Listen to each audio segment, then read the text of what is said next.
One refinery burned. Minutes later, another refinery burned. Two nations struck each other's energy heart in the same hour. I'm Kenzo Shimada, and at 31 years old, I've never witnessed this many strategic targets hit this fast in any modern conflict. But the truly shocking part wasn't the missiles, it was what both sides realized by dawn. Nobody wins an energy war. Everyone just loses, and the losses had already started. It was past 2 a.m. According to reports, on Saturday night, March 8, 2026, Iran's Revolutionary Guard fired Kheibar Shekan ballistic missiles directly at the Bazan oil refinery in Haifa Bay. When I first analyzed this facility, one thought dominated my mind. This isn't just a refinery, it's Israel's energy lifeline, a massive complex supplying over half the country's fuel needs, spread across 526 acres, just 2 kilometers from residential neighborhoods. The IRGC statement came within minutes. The message was simple but devastating. You hit our refinery, we hit yours. But to understand this strike, we need to rewind a few hours, because what happened that night was far more than a single missile attack. This was the 27th wave of Operation True Promise 4, a calculated retaliation that landed minutes after Israeli warplanes struck fuel depots in southern Tehran for the first time in this war. Iran watched its own oil infrastructure burn on live footage, and within minutes, ballistic missiles were already racing toward the facility that keeps Israeli jets fueled, trucks moving, and generators running. Here's what most people miss about the Kheibar Shekan. Everyone focuses on its range, its payload, its speed. But the real weapon isn't what the missile carries, it's what it hides.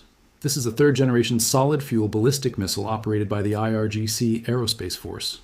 First revealed in February 2022 on the 43rd anniversary of the Iranian Revolution. The name itself translates to Breaker of Kheibar, a deliberate reference to the 7th century battle where Muslim forces conquered a fortified settlement near Medina. That ideological signal isn't accidental. The missile stretches 11.4 meters in length with a diameter of 0.76 meters. Launch weight sits between 4.5 and 6.3 tons. The warhead carries roughly 550 kilograms of high explosive. Official range is 1,450 kilometers, enough to reach deep into Israeli territory from launch positions in western Iran. But range isn't the story. The story is the fuel.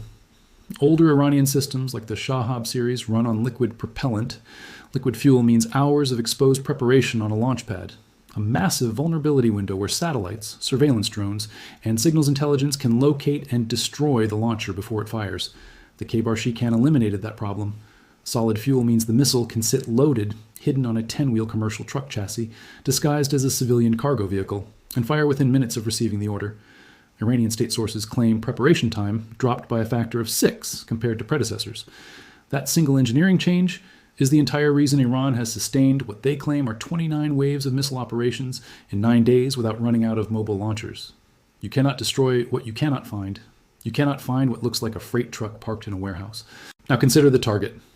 The Bazan Group oil refinery in Haifa Bay isn't just any industrial facility. It's the single largest oil processing complex in the entire country.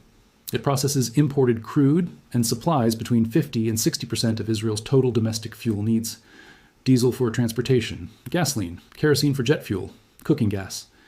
Israel has only one other refinery, the Paz oil plant in Ashdod, operating at 110,000 barrels per day. If Bazan goes offline for an extended period, there's no domestic backup capable of filling that gap. Most people think Israel's energy security rests on its natural gas discoveries in the eastern Mediterranean. In reality, those offshore gas fields, Leviathan and Karish, were already shut down as a precaution when this conflict reportedly started on February 28th. So when the Kheibar Shekan missiles allegedly arrived at Haifa Bay, Israel's energy infrastructure was already operating in emergency mode before a single warhead detonated. And this wasn't the first time. During the reported 12-day conflict between Israel and Iran in June 2025, the same Bazan complex allegedly took a direct hit. 3 employees were killed. The on-site power station that generates steam and electricity for refinery operations was severely damaged. All facilities were shut down. Bazan reported the damage to the Tel Aviv Stock Exchange. Trading in Bazan shares was suspended. The Energy Ministry estimated 2 weeks to restore basic operations. So when the IRGC allegedly launched Kheibar Shekan missiles at the exact same complex 9 months later, they were striking a target with a proven track record of vulnerability. As of now, Israeli military sources haven't confirmed or denied the specific extent of damage from the reported March 8th attack. That pattern mirrors June 2025, when it took days for the full picture to emerge. Through stock exchange filings and Energy Ministry assessments, if the damage follows the same trajectory, expect a quiet Bazan disclosure to the Tel Aviv Stock Exchange within the next 48 to 72 hours, according to analysts. But the refinery strike isn't an isolated event. It's one note in what appears to be a rapidly expanding energy war, reshaping the global economy in real time. This entire escalation allegedly began on February 28th, when the United States and Israel reportedly launched joint strikes on Iran under what they called Operation Epic Fury. According to various reports, Supreme Leader Ali Khamenei was killed along with family members, senior military commanders, and civilians. Over 2,000 strikes were allegedly conducted across at least 26 of Iran's 31 provinces in the opening days alone. Iran's response has reportedly been relentless. By March 5th, the IRGC claimed to have launched over 500 ballistic and naval missiles and nearly 2,000 drones since the conflict began. 40% allegedly directed at Israel, 60% aimed at American targets across the region. The IRGC openly declared that it considers the United States the primary enemy in this confrontation and has prioritized American assets for what they call punishment. The Strait of Hormuz is where this story allegedly becomes a global crisis. An IRGC commander stated publicly that the strait was closed and that any vessel attempting passage would be set ablaze. Tanker traffic allegedly collapsed from an average of 100-plus vessels per day to just 4 on March 1st. 3 of those 4 were reportedly flying Iranian flags. By midweek, transit had allegedly dropped to near 0 for any ship not flagged by Iran or China. More than 150 commercial vessels sat anchored outside the strait, unable or unwilling to cross, according to shipping data. 20 million barrels of oil move through that strait every day under normal conditions. That's roughly 1/5 of global supply. 84% of the crude flowing through the Hormuz corridor heads to Asian markets. China, India, Japan, and South Korea together account for 69% of all shipments. Only 4.2 million barrels per day can be rerouted through existing bypass pipelines. That leaves approximately 16 million barrels per day at risk if the closure holds, energy analysts warn. Brent crude allegedly surged from around $70 before the conflict to above $92 by Friday, March 7th, a reported 27% weekly gain. By Sunday evening, Brent had allegedly crossed $100 a barrel for the first time since 2022, climbing past $107. Goldman Sachs raised its second quarter oil forecast by $10 and warned that 5 sustained weeks of Hormuz disruption could push prices past $100 per barrel, according to their analysts. Most people think this is a regional conflict between Iran and Israel. In my analysis, it's an energy war with a blast radius that reaches every gas station, every shipping lane, and every central bank on Earth. American gasoline allegedly hit $3.41 per gallon, up 43 cents in a single week. Goldman estimated that traders were already pricing in a $14 per barrel risk premium just on the possibility of continued closure. And the damage isn't limited to the strait. Saudi Arabia allegedly intercepted 20 drones targeting Aramco's Sheba oil field. The Ras Tanura refinery, processing 550,000 barrels per day, sustained limited damage from interception debris, according to reports. Bahrain's Bapco refinery was targeted. Fujairah port storage in the UAE was hit. Oman's Duqm port took fire. Kuwait halted crude production entirely, reduced refinery throughput, and declared force majeure on all oil exports, energy analysts report.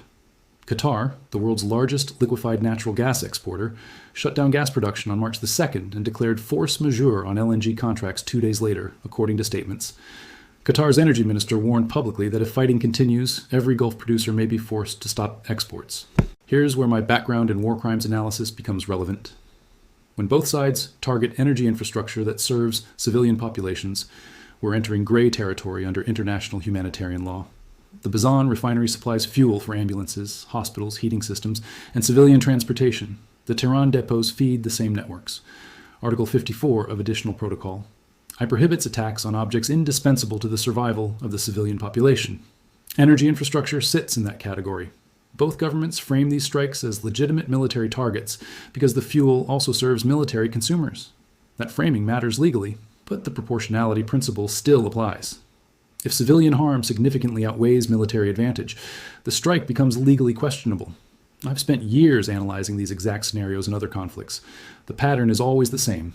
Both sides claim military necessity, while civilian populations pay the price in darkness, cold, and economic collapse. And here's the contradiction nobody in Washington wants to address, in my view.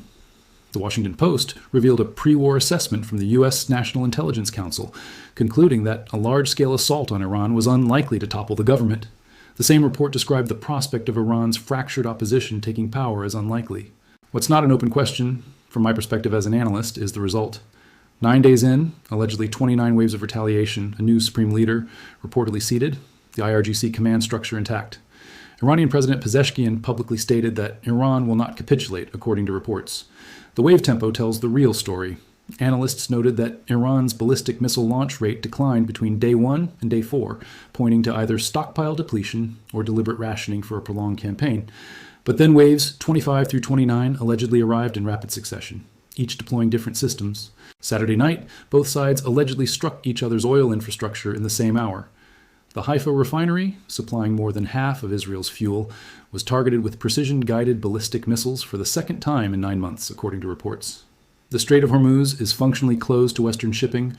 Oil has jumped more than 40% since the conflict began and crossed $100 a barrel. And neither government, not Washington, not Tehran, not Jerusalem, has defined what an acceptable end to this confrontation even looks like based on public statements. That's not a war with an exit strategy, in my assessment. That's a war running on momentum, and momentum doesn't negotiate.